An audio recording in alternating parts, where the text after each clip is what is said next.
Então, uma boa tarde a vocês.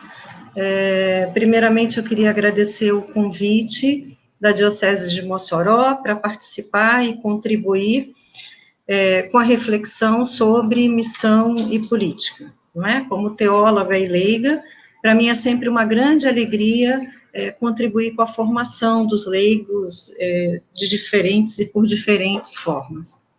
Eu sou a professora Alzirinha Souza, eu sou professora aqui na Universidade Católica de Pernambuco, em Recife, sou leiga, teóloga, trabalho na graduação em teologia e na pós-graduação em teologia, e a minha pesquisa o tema central da minha pesquisa, através de diferentes olhares, é justamente a formação de leigos, não é? Então, para mim é sempre uma alegria muito grande.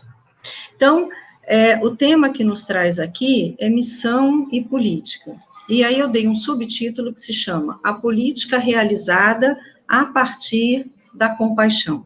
Eu preparei um texto para vocês, esse texto vai estar disponível, eu vou encaminhar para vocês depois retrabalharem, lerem com calma, não é nenhum artigo científico, pelo contrário, é um texto muito simples, mas eu acho que pode nos ajudar e nos ajudará a refletir mais calmamente nos grupos de trabalho esse tema tão importante e tão necessário, sobretudo nos tempos atuais, que é o exercício da política por cristãos e cristãs, não é?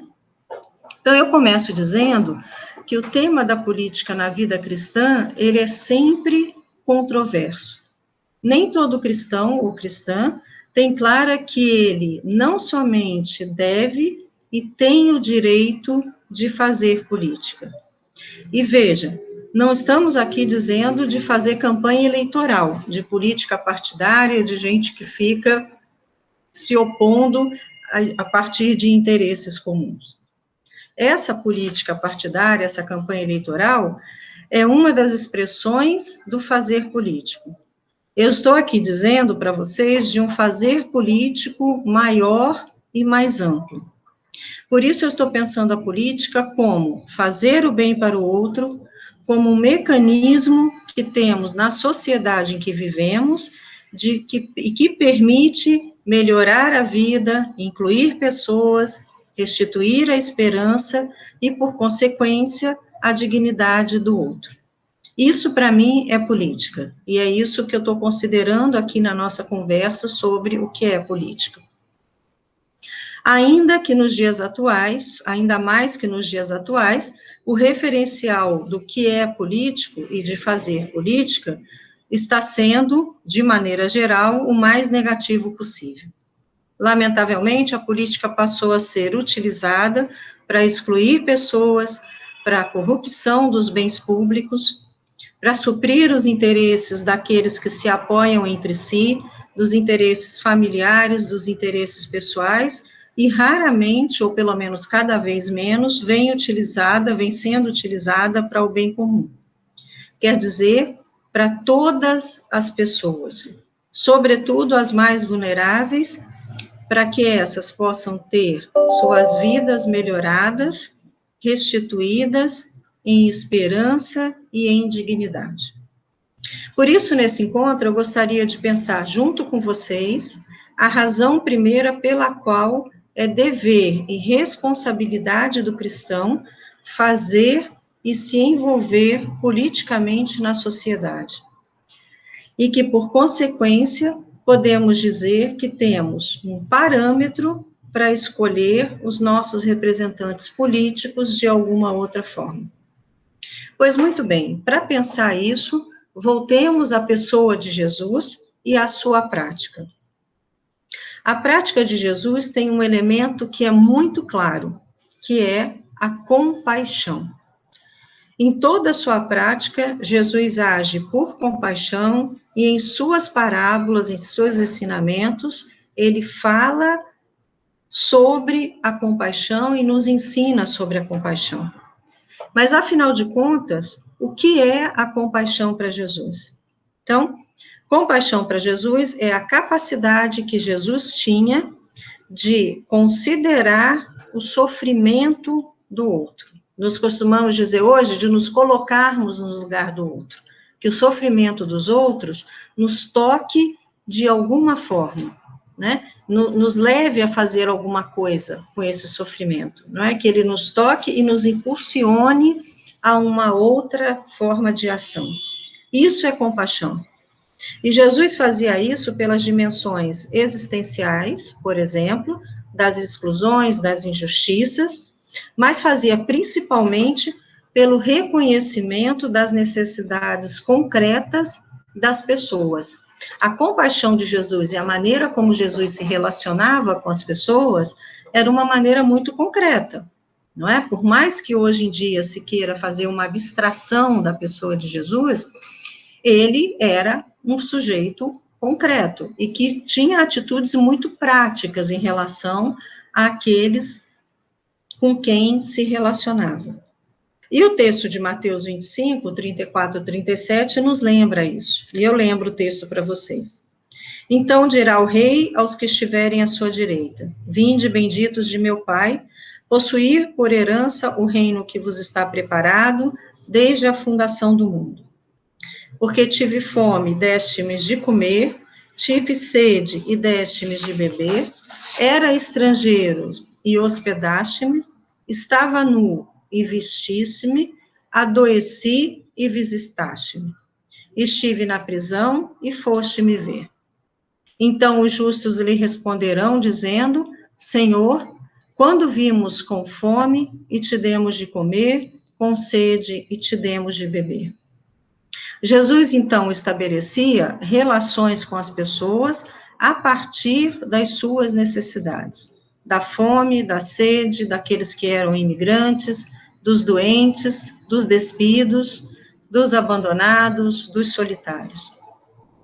Nessa conexão de Jesus com as pessoas, tem um primeiro elemento de compaixão que é fundamental, que é a capacidade de chegar ao real e o concreto dos problemas que as pessoas estão vivendo naquele momento.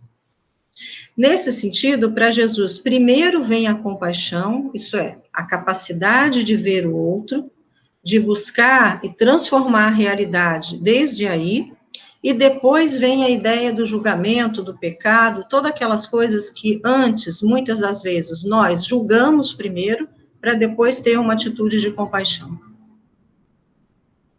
A aproximação de Jesus às pessoas não é para julgar e para dizer o que fizeram ou o que deixaram de fazer, mas ou para colocar a culpa nos ombros de alguém também, não é? Mas, como também nos lembra o texto bíblico em Mateus 11, 28, a vida com Jesus, ela deve e ela se torna mais leve. Vinde a mim todos os que estáis cansados e oprimidos, e eu vos aliviarei. Não está dizendo eu vos julgarei. Tomai sobre vós o meu jugo e aprendei de mim, que sou manso e humilde de coração, e encontrareis descanso para vossas almas. Porque o meu jugo é suave e o meu fardo é leve. Isso não quer dizer que Jesus concordava com tudo, mas quer dizer que a partir da compaixão e da misericórdia, tudo é possível de ser refeito. Antes de tudo, o que Jesus estabelece é uma conexão com a realidade de cada um, que busca, em primeiro, resgatar a pessoa humana em sua dignidade, de ter esperança, de se refazer. Isso é fundamental que nós tenhamos em mente, sempre, não é? Jesus não parte de nenhum tipo de julgamento, mas ele parte da compaixão. Por que isso para nós, em relação à política, é importante? Porque a política, como discurso, ela se tornou algo negativo. Se diz o que não se fez, se diz o que não se conseguiu, se perde a conexão com a realidade humana. Ficamos somente nas reclamações e perdemos o sentido maior de fazer política, que é promover a inclusão, resgatar a esperança, que leva a uma mobilização das pessoas na sociedade. Logo, na base da compreensão de Jesus, compaixão que está em Mateus 25, na compaixão que está em Mateus 25, esse texto se converte para os primeiros cristãos em um texto de discernimento, quase que um programa de governo, não é? Uma maneira, uma indicação de fazer para uma prática concreta de restituição da dignidade humana. Por isso, para entender Jesus, que se restitui a dignidade humana, é em sua experiência, a maneira de responder a Deus que ele mesmo crê. Né? Jesus faz esse exercício não unicamente para ser misericordioso, para ser compassivo. Ele faz esse exercício porque é esse exercício que o humaniza e o que liga ele a Deus. Tanto que daí, não é, desse exercício nas suas relações, nascem os dois maiores mandamentos: amar a Deus sobre todas as coisas e amar ao próximo como a si mesmo. Assim se resume a lei, não é? Resume, entre aspas, a lei. Não é? E uma maneira de expressar esse amor a Deus e amor ao próximo é justamente o exercício da compaixão. A compaixão, nesse sentido, ressignifica para Jesus o que é a religião mesmo. Esse é um elemento importante para nós, num país que nós vivemos, numa região que nós estamos vivendo, em que o religioso permeia toda a cultura. O religioso para Jesus é a relação, é religação, é construção de pontes. E não estamos falando aqui do culto, das liturgias, das roupas, dos sacramentos. Esses são elementos posteriores que nos auxiliam, têm a sua importância naturalmente, e nos auxiliam na realização da prática de Jesus. Para Jesus, a dimensão que restitui a dignidade não é o culto, mas é a prática das relações fraternas. Lembremos também que o Templo de Jerusalém, em sua época, era excludente, era normativo, o culto da época, não é? O culto, a liturgia, enfim, todo esse universo, ele era excludente, ele era normativo, com tantos preceitos que aqueles que não poderiam cumprir, que era a grande massa da sociedade, estavam imediatamente excluídos, não é? Lembremos que na cristologia, para reparar um pecado, você precisava fazer uma oferta no templo. Para fazer uma oferta no templo, você precisava ter dinheiro para comprar, nem que fosse um par de rolas, ou um par de pombinhas, como a Sagrada Família de Nazaré. Quem não tinha essa possibilidade, já estava automaticamente impuro e excluído dessa dinâmica religiosa. E Jesus mesmo denuncia isso ao seu tempo, dizendo que o templo se tornou um comércio. Não façam da casa de meu pai, ele vai dizer um momento, um mercado. E onde estavam os destinatários primeiros da mensagem de Jesus, que eram os pobres, que não tinham, na sua maioria, acesso a essa dinâmica religiosa. O primeiro exercício de compaixão de Jesus, na minha opinião, é justamente com os seus primeiros destinatários. E os primeiros destinatários, eles aderem ao projeto de Jesus justamente porque não tinha o peso do religioso, eles não tinham um parâmetro fixo do religioso, eram livres. Às vezes a religião nos oprime e nos impõe tantas demandas que no final nós não sabemos muito bem mais o que é que baseia, ou naquilo que se baseia, a nossa relação efetiva, então, com Deus, não é? Comblan vai dizer no momento que é importante também tirar todas as capas da religião para repensar como é que nós estabelecemos a nossa relação, que é interpessoal, com Deus. Logo, a efetividade da religião para Jesus não está no culto, não está na liturgia, não está no templo, mas está na capacidade de estabelecer relações, de conectar pessoas, de construir pontes e, por esse caminho, recuperar a dignidade dessas pessoas e gerar nelas a esperança.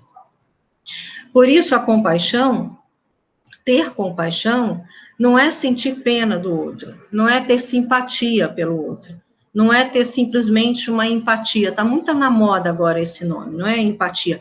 Passa também por isso. Mas esses são só sentimentos, sensibilidades, proximidades que nos levam ao outro, em que eu me sinto acolhido, e não necessariamente acolho o outro, ainda que tenha consciência de que esse outro exista. Compaixão é muito mais do que isso, porque a compaixão me ajuda a me desenvolver como pessoa humana. A dor do outro me causa dor, me incomoda, me humaniza, me faz viver de uma maneira diferente. Me faz mudar o meu olhar sobre a vida, sobre o mundo, sobre a forma de conviver e de estar nesse mundo. Compaixão, então, é uma qualidade que humaniza o humano, bem redundante mesmo, que o torna cada vez mais humano e não uma simples atitude pontual. Compaixão é, antes, tudo que transforma, não é? É uma atitude que transforma as pessoas, que transforma o mundo e que passa a ser um estilo de vida, uma maneira de viver. Por isso, para poder ser compassivo, precisamos ter uma mudança radical de como vemos o mundo e como vivemos nele. Tal como o samaritano, que superou todas as suas referências de ritualismos, de conceitos pré-estabelecidos, viu e sentiu compaixão daquele homem caído na estrada, ao contrário dos personagens que passaram antes dele. Compaixão quer dizer que o sofrimento do outro se torna insuportável para mim, a tal ponto que nós temos que fazer alguma coisa. A minha missão e a prática cristã que nós assumimos passam a ser realizadas não a partir de mim, né, não a partir das minhas simpatias, empatias ou sentimentos, mas de tudo aquilo que o outro me causa. Não é? A vontade de me humanizar cada vez mais passa pelo outro. Religião é isso, não é? Religião é uma vertical que passa pela horizontal. É um relacionamento que nós estabelecemos com Deus, no nosso caso, pela pessoa de Jesus, mas também que leva necessariamente ao outro. Logo, compaixão não é, novamente vou dizer, uma prática pontual para fazer o bem, mas um estilo de vida que vai me humanizando através das ações, das práticas que buscam a mudança do mundo. Se nós, como cristãos, andando pela rua, passamos por uma árvore, por um carro, por um prédio, por um morador de rua, e achamos que tudo isso tem o mesmo valor, e aquela pessoa que está caída do outro lado da rua não nos diz absolutamente nada, significa que algo está muito errado com cada um de nós, sobretudo cada um de nós que nos afirmamos cristãos. Significa que nós estamos nos desumanizando, não é? Eu costumo sempre dizer para os meus alunos na graduação e na pós-graduação e nos cursos que eu dou, que nós, como cristãos, nós podemos tudo nessa vida, menos sermos indiferentes à pessoa do outro. Seja aquele outro que está precisando, seja aquele outro que nos irrita, seja aquele outro a quem nós amamos, não é? Nós não podemos fechar a nossa vida cristã unicamente naquele círculo de amizades que eu faço referência. Né? O desafio da vida cristã é justamente, como dizia Jesus, como é que nós vamos nos fazer próximos do outro. Né? E esse outro, então, é que nos toca. E para a gente deixar bem claro quem é outro aqui, outro é todo mundo que é diferente de mim. Tudo que não sou eu é o outro. Tudo que não faz referência a mim, faz do outro. E nós só temos uma possibilidade de estabelecermos nessa vida, de crescermos como cristãos e como humanos, à medida que nós nos colocamos em relação com esse outro. Por isso, a compaixão é a totalidade da vida da missão cristã, restitui ao outro a dignidade e a esperança transformadora. Né? Existe um autor que se chama Metz, e aqui eu não estou querendo discutir autores, nada disso, mas só para a gente saber, não é? Metz era um alemão que viveu todo o caos da Segunda Guerra Mundial, né? Metz foi preso e ele desenvolveu uma teologia, um estudo, um pensamento entre teologia e política. E Metz vai dizer que a compaixão, no seu estudo, é o elemento fundamental da política, porque através dela nós mobilizamos a sociedade a uma esperança, a um movimento. Né? A compaixão é algo que nos leva a nos tornarmos inquietos. Né? A esperança do cristão não é uma esperança de sentar e esperar, mas é uma esperança de fazer alguma coisa. Não é? O cristão vai dizer Multman, depois Comblan, não é? É uma esperança ativa, não é? Parar e ficar olhando para o tempo, já dizia São Paulo, o que vocês estão parados aí esperando, não é próprio do cristão. Né? Vamos fazendo coisas dentro dos limites que podemos, dentro das comunidades onde estamos. Não estou aqui dizendo de grandes gestos, não é? Não precisamos disso, mas precisamos fazer. Por isso, o político não pode ser separado do religioso, entendendo como Jesus entende religioso e entendendo política da maneira como nós estamos falando aqui. E se nós pensarmos a política desde o elemento da compaixão, a nossa visão de política muda completamente. Se nós nos colocamos, nós costumamos dizer hoje, não é? Desde um lugar de fala, desde um olhar do mundo, a partir da compaixão, se nós nos tornamos compassivos, esse exercício da política vai mudar. Inclusive, a nossa crítica sobre a política que está hoje estabelecida, ou as formas de expressão política que temos hoje estabelecidos, também vai mudar significativamente. Então, se pensarmos a política desde o elemento da compaixão, temos uma política que não é? E a partir daí, a gente pode ir comparando com o que temos hoje, mas temos uma política que, em primeiro lugar, escuta o clamor das pessoas, uma política que vê o rosto das pessoas que estão em debilidade de forma perene.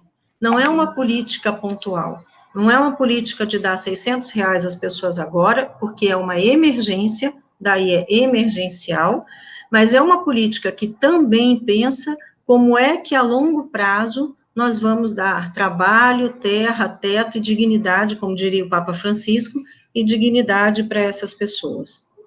Então, uma política que transforma o mundo dessas pessoas, não de forma eleitoral, não na época eleitoral, né? Na época eleitoral aparece todo mundo querendo transformar tudo, mas que organiza a sociedade de forma que nenhuma pessoa que esteja nela, corra o risco de perder a sua própria humanidade.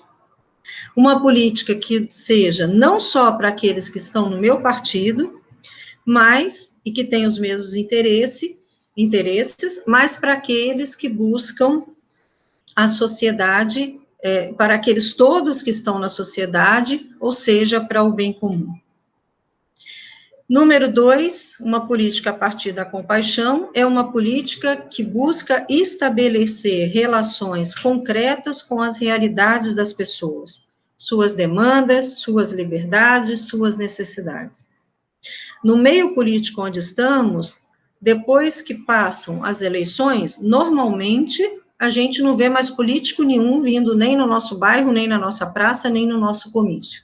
Né? Aliás, desaparecem todos, e por um erro nosso também, muitas das vezes nós não acompanhamos o que eles estão fazendo. Lembremos todos que eles foram eleitos e são nossos representantes nas diferentes instâncias. Se também nós não nos damos o trabalho, não é, de ir lá saber o que eles estão fazendo, então nós também não temos como cobrá-los. Podemos pensar, né, hoje, uma outra colocação, né, Esses que foram eleitos e que serão eleitos nesse ano, não é? Quantos desses acompanham e conhecem a vida das pessoas? Quantos desses acompanham e conhecem as necessidades, estabelecem vínculo com as pessoas que os elegeram, estabelecem relações, né? Mesmo que não seja ele indo, mas que a sua equipe de trabalho, e que não são poucos, nós sabemos disso, continuam sabendo o que as pessoas estão precisando e o que está efetivamente sendo realizado. Por isso, uma política a partir da compaixão é uma política de reconhecimento, de inclusão, e não uma política de eliminação do outro. Reconhecimento implica que não exista absolutos. Absolutos quer dizer assim, ó, ou isso ou aquilo. Não existe uma flexibilização. Isso é absoluto. É partir de um único princípio e impor um único princípio. Mas que implica, uma política que implique o todo e todas as pessoas. Uma política que seja flexível para aprender as diferentes demandas, entender as diferentes demandas, para chegar ao bem comum. Um quarto ponto para uma política que é feita a partir da compaixão, logo, a partir da visão de Jesus, é uma política que tem memória. Não é somente aquela que faz denúncia da ação do presente, mas e da compreensão do passado, não é? É necessário cada vez mais que nós tenhamos uma leitura do passado para não repetir os mesmos erros, não é? Eu costumo dizer, e eventualmente se ouve assim, o brasileiro não tem memória histórica, não é? E não tem mesmo, nós não temos o hábito de olhar para trás. Tanto não temos que, eventualmente, nós reelegemos aquele que já não fez nada. Não é? Se ele já não fez nada, agora isso começa a mudar um pouco. Não é? A lei da ficha limpa, por exemplo, que também foi um movimento muito apoiado pela igreja e pelos bispos, a lei da ficha limpa nos ajuda e nos ajudou muito a olhar o histórico das pessoas, hábito que nós não tínhamos. Mas quando eu estou falando de memória, não é só a memória da vida das pessoas, mas uma memória cultural, uma memória de identidade, não é? Uma memória que nos lembre sempre quem é que nós somos e onde é que nós queremos chegar enquanto grupo social, enquanto bairro, enquanto município, enquanto estado e enquanto país. Por isso, um quinto elemento, uma política que vem da compaixão é uma política que traz responsabilidade, não é? O nosso dever político não é unicamente votou, acabou, agora eu não quero saber de mais nada, e assim mesmo eu só vou votar porque o voto é obrigatório. E se eu não tiver aquele comprovantezinho lá de que eu votei, eu não posso prestar um concurso público, eu vou ter problema na minha vida mais na frente, porque isso é um documento civil e a gente precisa. Não, gente, responsabilidade, ela é livre, não é? Nós cristãos, temos a responsabilidade porque nós partimos de um princípio de Cristo, que é um princípio de transformação, de reconhecer os espaços onde nós estamos e de transformar os espaços onde nós estamos. Responsabilidade não quer dizer ficar procurando culpa dos outros. A nossa responsabilidade é de construir pontes, de construir sempre e continuamente uma nova prática que é fundamentada na prática de Jesus, que é fundamentada na compaixão para transformar essa sociedade numa sociedade que reflita esses valores que nós aprendemos de Jesus. Isso é o segmento, não é? Quando nós nos afirmamos, ou dizemos por aí que nós somos seguidores das pessoas de Jesus, o que nós estamos dizendo é que a nossa vida vai cada vez mais sendo conformada, ou seja, vivida conforme a prática de Jesus. E isso passa por uma perspectiva também política. Um sexto ponto é que uma política que é pensada a partir da compaixão é uma política de resistência. Isso quer dizer que não é uma política de submissão. não é? É necessário entender que uma coisa é fazer resistência a partir de um contexto de quem não tem nada, outra coisa é fazer resistência a partir de um contexto de quem já tem todas as suas dimensões materiais e sociais preenchidas. O que nos ajuda esse elemento da compaixão? A juntar e a fazer convergir esses dois projetos de resistência. Aqueles que já têm se fazem resistentes para ajudar justamente aqueles que ainda não têm as mesmas possibilidades, não é? Então, eu atuo no campo, por exemplo, da educação, não é? Nessa pandemia, e essa pandemia nos revelou muita coisa interessante, sobretudo das nossas limitações, isso tudo veio à tona, coisa que nós já sabíamos, mas que agora veio à tona. No campo da educação, ela revelou numa universidade particular, é comunitária, mas numa universidade particular como a Unicap, a quantidade de pessoas e de alunos que nós tínhamos que não tinham acesso à internet, que hoje é um elemento que para muitos de nós pode ser um elemento básico. Então, como é que nós fizemos convergir, fazer uma resistência, e é uma resistência política, não é? É uma forma de fazer política, significa, é uma forma de pensar o bem comum, uma forma de pensar no todo. Como é que nós fizemos convergir aqueles que tinham já muitos recursos, inclusive a própria universidade, para aqueles que estavam excluídos desse novo processo de aulas remotas que a pandemia nos impôs.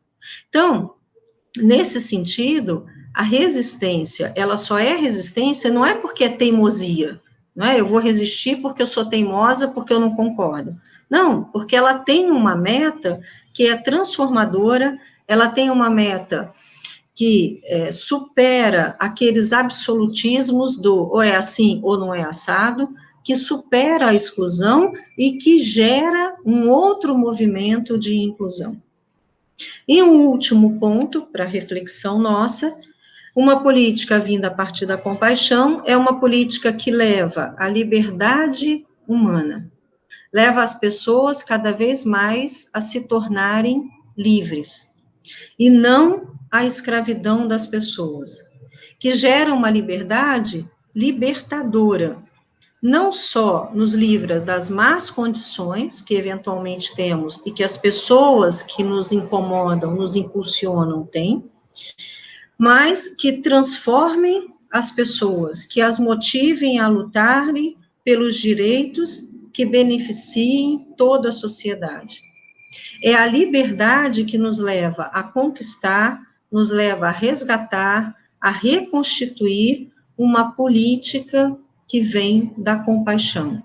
E a liberdade cristã é algo que, depois da compaixão, é algo que é muito importante, porque ninguém obriga ninguém a nada, não é? Nem ao seguimento de Jesus. Não é? Liberdade é algo que é dado, você pode propor elementos às pessoas, mas a decisão última e a experiência pessoal de cada um, última, é de cada um. Não é? A gente não obriga ninguém a ser livre. O que nós fazemos é propor um outro projeto, que é o projeto de Jesus, que nasce a partir desse movimento de compaixão, significa um olhar completamente diferenciado sobre o mundo, sobre a forma de ser, e que busca uma transformação. Enfim, vou terminando, a compaixão nos empodera para a transformação da sociedade, que passa necessariamente pela política, e o Papa Paulo VI já dizia, a política é uma maneira exigente, se bem que não seja a única, de viver o compromisso cristão a serviço dos outros. Essa mesma frase vem sendo traduzida simplesmente por, já dizia Francisco, e também está lá na 80ª Advenies, número 46, a política é a forma mais sublime de exercer a caridade. A política entendida dentro dessa linha que nós conversamos até aqui. O que nos leva a luta, como diz o Papa Francisco, por terra, por teto e por trabalho. 3 condições concretas, tais como as condições de Jesus, e essenciais para o ser humano: onde se estabelecer, onde morar e onde trabalhar e sobreviver ou viver com dignidade. A política que é própria da missão cristã, e isso faz parte da nossa missão, e um outro elemento que eu acho que é importante a gente marcar, é que missão, aqui não estou falando de grandes missões missionárias, missão é a nossa prática, o nosso dia a dia, não é? Eu costumo dizer aqui na universidade, para quem não conhece, nós temos um café, não é, no hall de entrada, um café onde as pessoas se reúnem para conversar, etc., que se chama Café com Quê, né? É muito interessante esse nome. Então, eu costumo dizer que a minha missão, além de ser uma missão, e a universidade para mim é um campo de missão, é a missão do Café com Quê, não é? Eu sento eventualmente ali, converso com alunos de outras áreas de saber, da engenharia, e quando eles descobrem da teologia, isso já, com curiosidade, isso para mim já é um espaço para eu dizer de uma outra forma de pensar o saber, de uma outra forma também de ver a vida. Então, a política que é própria da missão cristã, na qual estamos todos implicados a realizar, deve levar à liberdade de homens e mulheres que estão na história e que nela têm o direito de integrar todas as dimensões humanas que temos ao longo da nossa história, dimensão social, psicológica, afetiva, física, isto é, que nos levam a nos tornarmos pessoas que possamos viver bem e com dignidade. Então, para dizer que a política cristã, ela não é optativa, não é? Fazer política nesse sentido cristão, de novo, não é uma política partidária, ou se formos fazer uma política partidária, que ela seja uma política partidária a partir desse valor cristão. Então, eu agradeço a vocês a partilha desse conhecimento e me coloco à disposição também para outros momentos. Um abraço.